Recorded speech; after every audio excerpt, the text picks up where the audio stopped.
It's fair to say that our minds have well and truly been blown with the Black Ops Cold War Zombies reveal trailer, and we got shown a lot. And since so much was shown to us, it's even easier to miss out on the many Easter eggs and secrets littered throughout the trailer. And in this video, we're going to do exactly that, showing you every single Easter egg and secret within the trailer. I can guarantee you'll learn something you didn't know before, so it's imperative you pay attention to the entire video, because what I'm going to explain to you is bigger than you might think. Just before we kick things off, if you love the look of zombies so far, you need to leave a like and subscribe to this channel right now.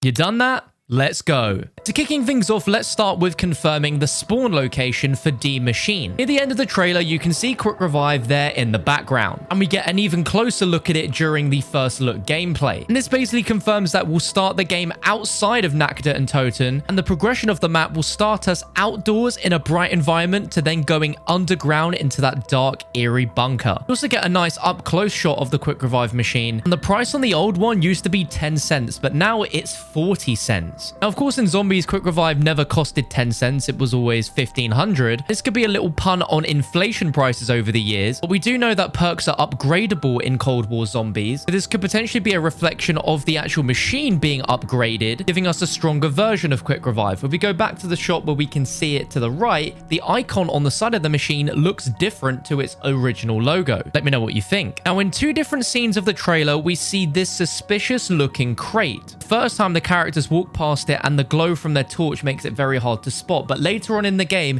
we see a character pan across from it, and it's a very obvious detail in the map. Now, what's very interesting is the model of this crate is identical to the supply crates you find in Black Ops 4's Blackout, and my assumption is that there are very few of these around the map, but if you find them, perhaps they will refill all your weapons ammo, or could be how we discover kill streaks like the chopper gunner and sentry gun. Another Easter egg is we no longer have a teddy bear in the mystery box, but instead we have a blue bunny that we can see on this box location here. And the teddy bear was always linked to Samantha in control of the zombies. Definitely know Samantha's not in control, and we'll explain that later. But looking back in the Aether storyline, the pink bunny toy always belonged to Eddie, the child version of Richtofen that we see in the Revelations and Origins ending. And coincidentally, one of the final steps in the Revelations Easter egg involved you throwing the summoning key at a barrel in Nectar and Totem that revealed the pink bunny. We see this pink bunny graffitied on Nectar and Totem, yet we have a blue bunny in the box. It's very early to call what this could be right now, but there is definitely some significance to this. Now, our next Easter egg involves the PackAPunch. Now, the location for this begins in the main hub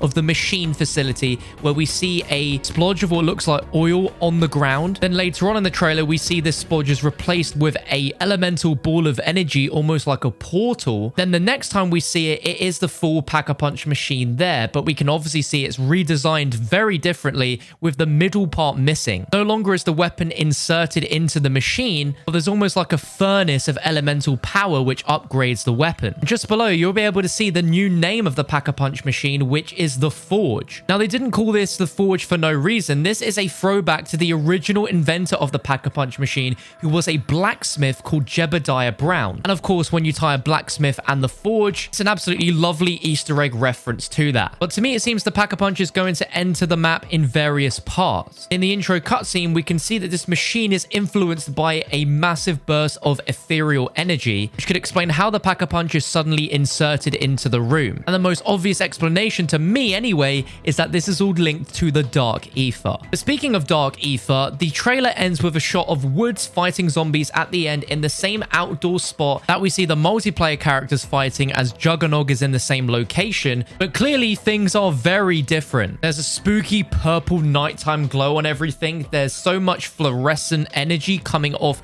the trees, the branches. There's floating jellyfish. There's only one real logical explanation for where this is, and this is the Dark Aether. Official screenshots from Treyarch show more parts of this realm, including a whole vehicle floating in the air behind the zombies. It's also crazy how this scene looks very similar to the frozen forest from Black Ops 3 Zombies. There's been so many theories about where that forest was set, but this looks looks very similar. What if all this time the menus from Black Ops 3 were showing our premise characters in the Dark Aether in the Cold War Zombies storyline? That would truly be an absolute mind blower. And one secret not revealed in the trailer is from the Dark Aether comes a fusion of multiple zombie bosses. This is a Brutus fused with the Panzer Soldat and the Russian Mangler. Pay close attention to the Soviet flag on this zombie's chest. Definitely don't want to get on the wrong side of that guy. And let's talk storyline Easter eggs. We know with 100% confirmation now that the female character in the phone booth is Samantha Maxis as an adult. Our first clue for this is that as Samantha walks to the phone box, we hear a new version of Samantha's lullaby, which played right at the end of the Nectar and Totem ending cutscene where Samantha and Eddie are walking into a new world.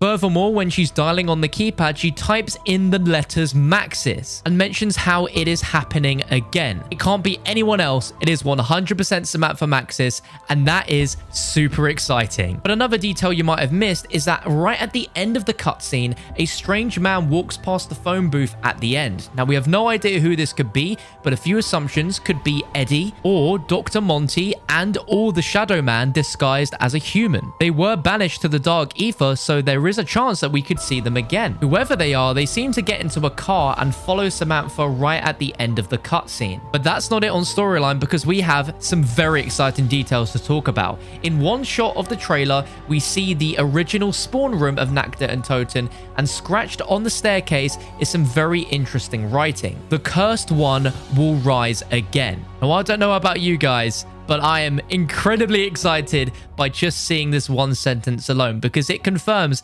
the possibility of seeing the Shadow Man, Dr. Monty, even the Victus crew, because they didn't die. They were sent to the Dark Aether. Since this is focusing specifically on the Cursed One, we could assume that this could mean and reference Dr. Monty or the Shadow Man. I'd love to get your thoughts and theories down below. Now, what you don't learn from the trailer is that Zombies is going to have weapon rarities, meaning there'll be different versions of the same weapon that will boast more power, more damage, and more attachments. And it looks like wall weapons will also have this rarity system included, as some weapons appear as normal white chalk outlines, but if you look very closely, you'll see some wall buys have green or blue spray painted over it. We may also see weapon rarities in the mystery box, as the light coming from the mystery box when spinning a weapon could also depict the rarity, because we see this here when the wonder weapon gets picked out of the box with this yellow glow. Perhaps even the wonder weapon might have multiple rarities as well. And when spinning the box, there is a detail you can see behind it where the words "stalking in the dark" is scratched behind the box. Potentially another clue to the Dark Aether? I'm not sure. But this wonder weapon looks absolutely insane. It looks like a thunder gun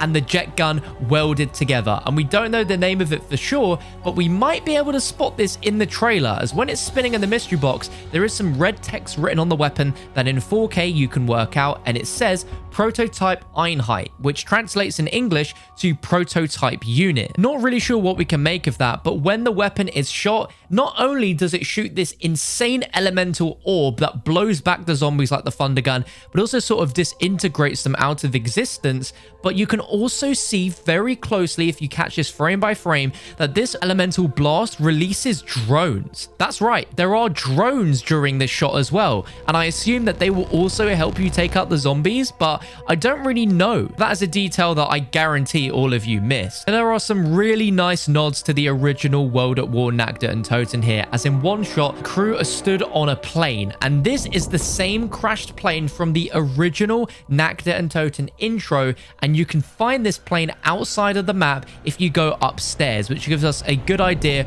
of the scale of playable location based on previous Nectar and Totems. Specialist abilities from Black Ops 4 Zombies might be returning, as we do see this left-handed electric gun grenade thing used multiple times, and by multiple times I mean we see it with that effect, and then in another shot we see it actually freeze the zombies, so this might have different elemental abilities. abilities. And then later on in the trailer, we see a character with a ghost effect. They have this weird blue energy around them, a bit like the afterlife from Mob of the Dead. And this could be a specialist ability to get you out in a pinch, or it could be a new version of zombies blood. During this, you can see the zombies are not attracted to the player. If we think of this in the same light as the afterlife from Mob of the Dead, this mode could potentially be a way for us to discover hidden map elements that are only accessible when you're in this mode. Some good food for thought there. Now, another Easter egg spotted is that on this computer screen, we can see an image of a treasure chest. And if you look very closely in one frame of the trailer,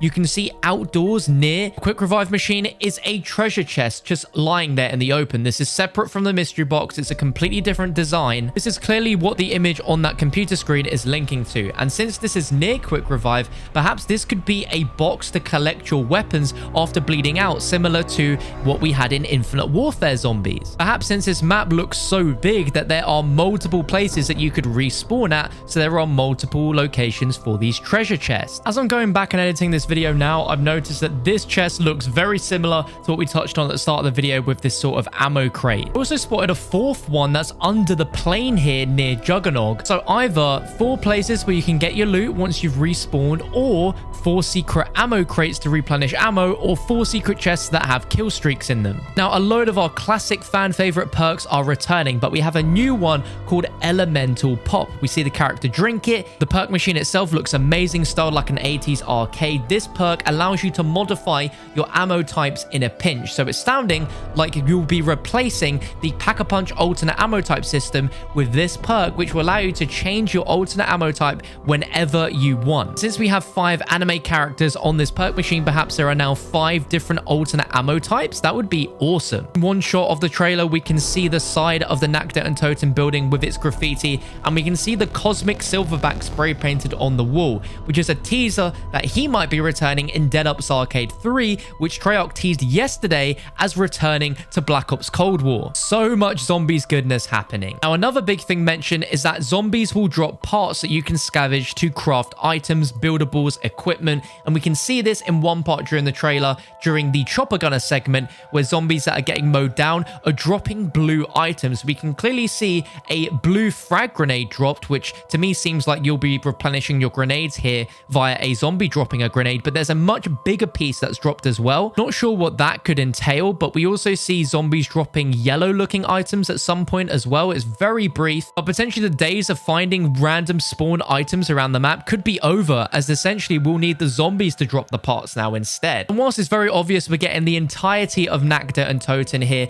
there are also new buildings aside from the original. Early on, we see our characters walk through a completely different part of the Nectar building that's not been seen before, and we also see a shot here with the ray gun where we can see a staircase that's blocked off with debris and an X written on it, which to me seems very obviously a hint that we need to destroy whatever is behind that, because X always marks the spot. And the last Easter egg is that monkey bombs are obviously returning, but in Cold War, we can see that these monkey bombs have a distinct different eye color, which are now yellow. In the original storyline, the monkey bomb was created by Dr. Edward Richtofen, and clearly he doesn't exist here anymore. So the creator of this new version of the monkey bomb is a complete mystery, but they have dark glowing eyes. Very mysterious. But I think that is going to round up absolutely everything I've discovered so far. I'm sure there is still more that I haven't discovered yet, but if you guys have anything, please let me know down below in the comment section. And more importantly, let me know if you enjoyed the video. But this is only just the beginning. I'm going to have so many more videos to come with theories, storylines, explanations. There is so much to talk about that this video only just scratched the surface. I am so excited to bring you more videos, and I hope you guys are looking forward to it. So if you are, please subscribe to the channel, turn on that notification bell so you don't miss out. If you learned something new today, please let me know by dropping a like. If you want to get your hands on some Cold War Zombies merch before the game releases, I'm currently selling these incredible Wonder Weapon posters. These are a pack of 4 for $30, which contains the Thunder Gun, the Wonder Waffer, the Monkey Bombs, and the Ray Gun. A pack of 4 for $30 would look fantastic on any avid Zombies fan's wall. Check the link in the description if you want to pick one up. Thanks for watching, and I'll see you guys very soon for another video.